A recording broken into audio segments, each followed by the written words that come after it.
I've been a long-haul trucker for almost 17 years now. Nights on the open highway don't usually spook me.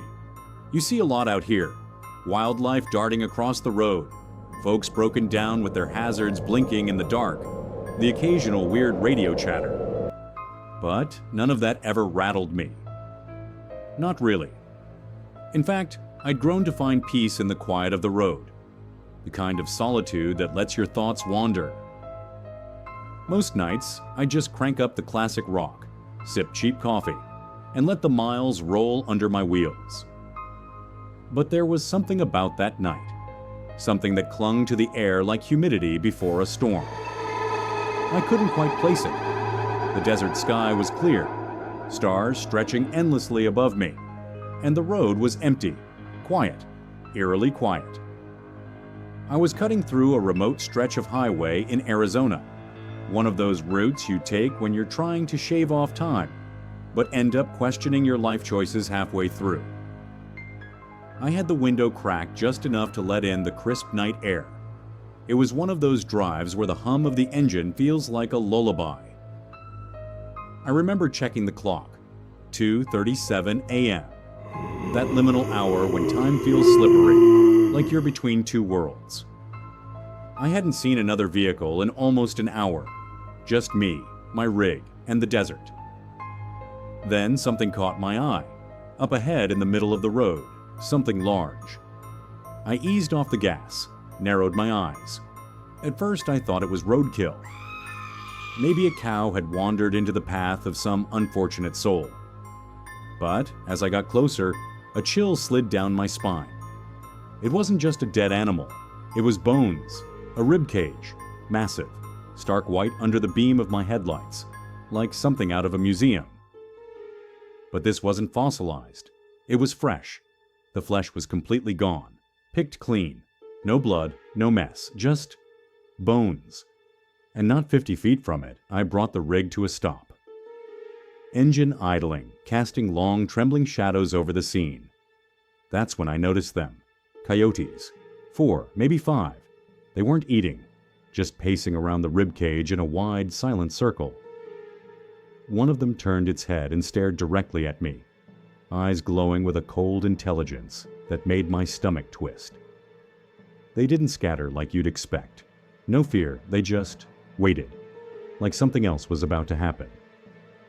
I reached for my phone to call the highway patrol. No signal, not even a flicker. I checked again, lifted the phone higher. Nothing. Dead zone. I sat there, watching the strange ritual play out in my headlights. The longer I stared, the more I felt watched. Not by the coyotes, by something else. Something just beyond the range of my lights. I debated turning around, calling someone once I got back to town. But something in me, curiosity maybe, made me put the truck into gear and slowly steer around the bones. As I passed, I kept my eyes on the road, not daring to glance again. But in the side mirror, I caught a glimpse, just for a second, a tall, dark figure standing at the edge of the road, motionless, watching me go. I told myself it was just a tree, a trick of the light, but deep down, I knew better. I couldn't shake it. The image of that rib cage haunted me the next day. I kept seeing it when I closed my eyes, when I looked at a stack of pipes on a flatbed, even in my coffee's reflection. It wasn't just the bones. It was the feeling, the wrongness, like I'd glimpsed something I wasn't supposed to see. That night, at a truck stop diner near the New Mexico border, I struck up a conversation with an older driver, Mark, big guy. Been driving longer than I'd been alive. When I mentioned Route 167, his eyes narrowed. "You saw the bones," he said. Not a question, a statement. I nodded slowly. He leaned in, lowered his voice. "It's been happening for years. Always the same stretch. Always at night. People see bones in the road. Some say they're deer. Some say not deer." I asked him if anyone ever figured out where they came from.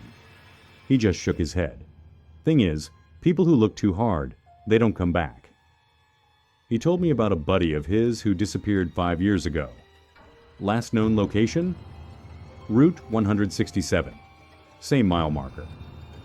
That conversation rattled me, but it wasn't the last. At another rest stop, I overheard a couple of locals talking about strange things out in the desert.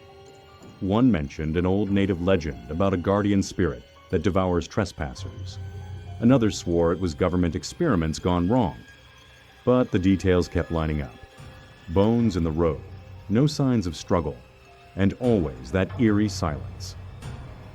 I stopped at a diner about 30 miles off the route, hoping to clear my head. Inside, behind the register, was a wall of old photos. Black and white snapshots of truckers, locals, old wrecks. And there, tucked in the corner, was one picture that made my blood run cold. It was dated 1978. In the center of the photo, on a lonely road, was what looked like a rib cage.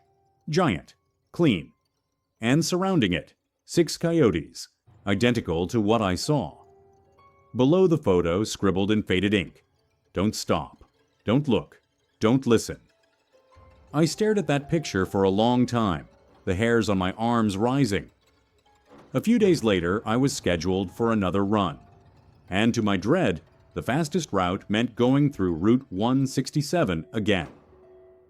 I debated taking a longer way, but something inside me needed to know, needed closure, so I went. This time the weather had changed. The night was blanketed in a thick fog, so dense I could barely see 10 feet ahead. My headlights were nearly useless. My knuckles were white on the wheel. I kept my eyes peeled, every muscle tense. About a mile before the spot, my CB radio crackled to life. I hadn't turned it on, just static. Then, underneath it, a whisper. Software inhuman. "Don't stop." I froze, glanced at the unit. It was off, switched completely off. I tried to speak, but my mouth was too dry. My skin prickled. And then I saw it again. Same spot, same shape. The rib cage. It hadn't decomposed. It hadn't moved. It was exactly the same. But this time, something else was there. There was a figure, tall, gaunt, standing over the bones. Pale skin stretched too tight over elongated limbs. Its head twitched as if hearing something I couldn't. I hit the brakes, the rig skidding slightly, as I came to a hard stop. The engine sputtered and died. No lights. No sound, just darkness and fog. The creature turned toward me slowly. Its eyes, black holes, locked with mine. And then, impossibly, it smiled. I couldn't move, couldn't scream. The doors of my cab locked with a loud click. The dashboard flickered. And then, from inside the trailer behind me, came 3 knocks, deliberate, measured, as if something or someone was inside. I reached for the ignition, trembling. Tried to start the engine. Nothing. Another knock, then a low growl. Not from outside, but from within the cab. I felt it vibrate through the seat, and suddenly, the engine roared to life. Lights blazed on. The figure vanished. I drove. Fast. Reckless. I didn't stop until I hit the next town. Nearly ran a red light in my panic. I told myself it was just exhaustion. Sleep deprivation. But the next morning, I found 3 long scratches on the trailer door, and a small, fresh piece of bone wedged into the bumper. I threw it away, but that night I started having dreams, always the same, the rib cage, the creature, and a voice whispering over and over, "You brought it back with you." I called my mother. She's into folklore, old stories passed down from her grandparents. When I described what I'd seen, she went silent, then said something that made my blood run cold. "Your grandfather disappeared in 1959, on a delivery route, that same stretch of highway. They never found him. Just the truck, doors open, engine still running." I went back to the diner, looked at that photograph again. This time I noticed something I hadn't before. In the background, partially obscured by the fog in the image, was a man, standing just beyond the bones, wearing a cap. head turned, same jawline as mine, same building. I compared it to an old photo of my grandfather. Identical. Underneath the picture, now etched deeper into the frame, as if freshly carved. Once you see it, it sees you. I haven't driven Route 167 since, but sometimes, late at night, when the CB crackles for no reason, or when I spot a shape in my rear view that vanishes before I can focus, I wonder if it followed me, if it's waiting for the right moment. And every so often I hear those same 3 knocks, not on the trailer, not on the truck, but on my bedroom window.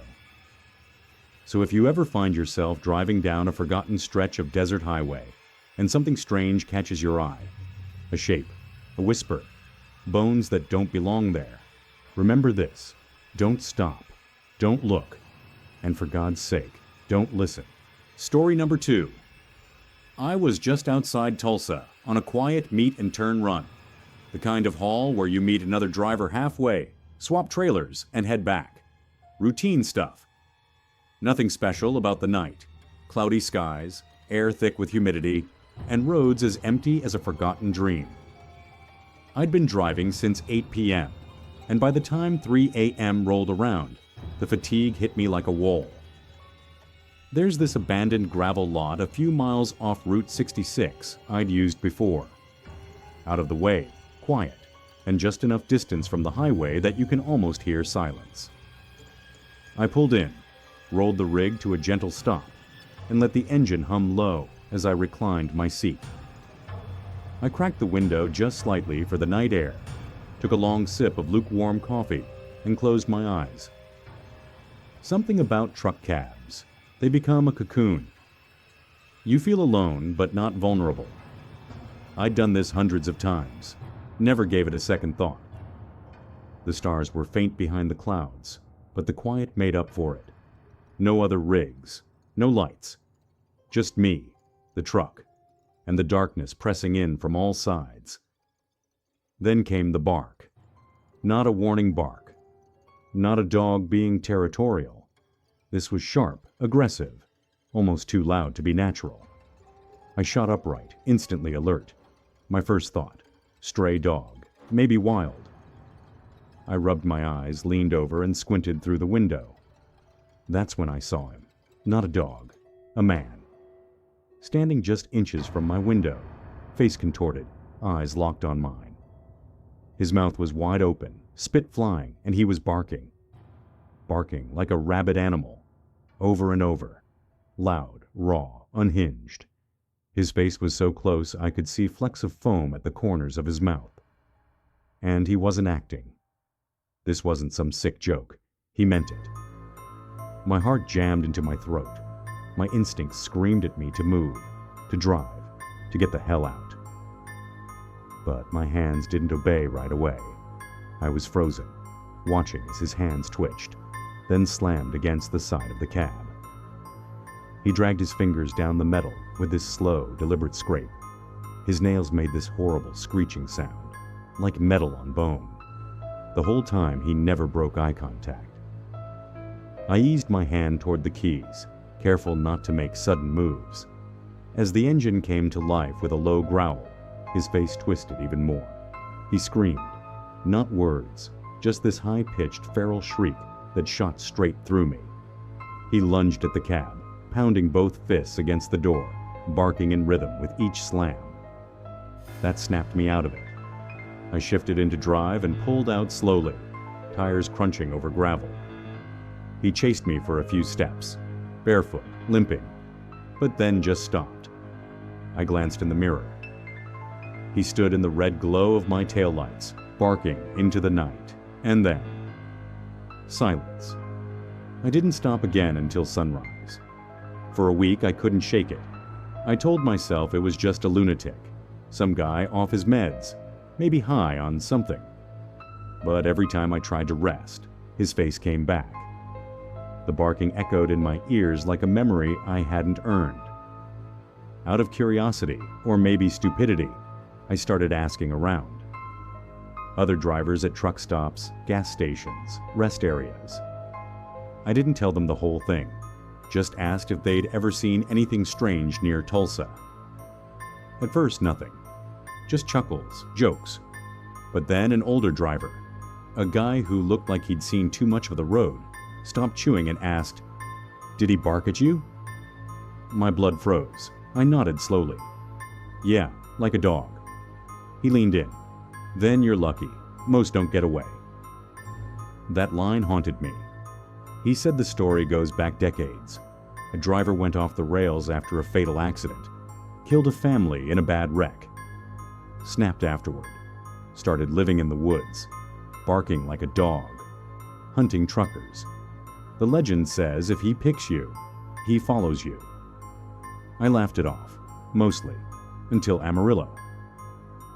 I stopped behind a gas station to catch a quick nap again. Middle of the day. Sun was up. Nothing eerie.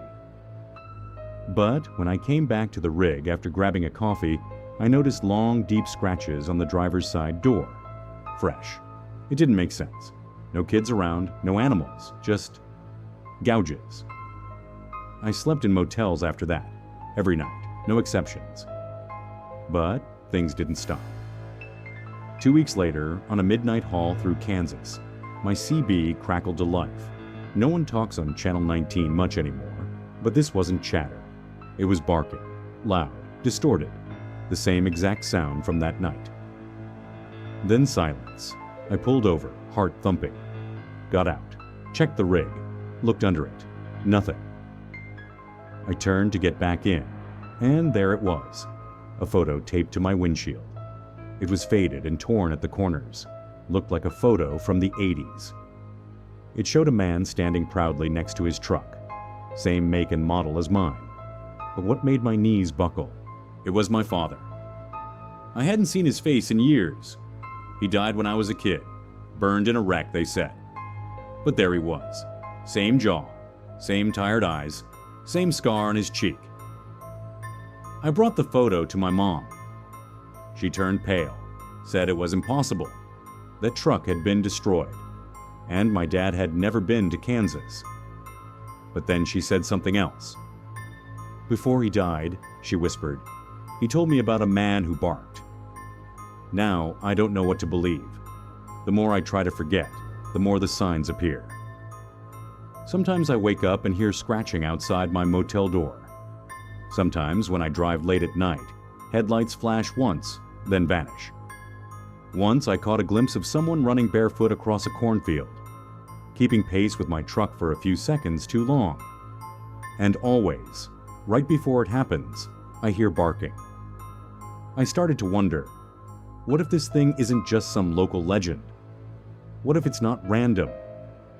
What if it chooses certain people? And what if it chose my father first? Last night I was rolling through Arkansas when my radio lit up again. But this time it wasn't just barking. It was a voice. Raspy, familiar. It whispered one word. Stop. I slammed the brakes without thinking.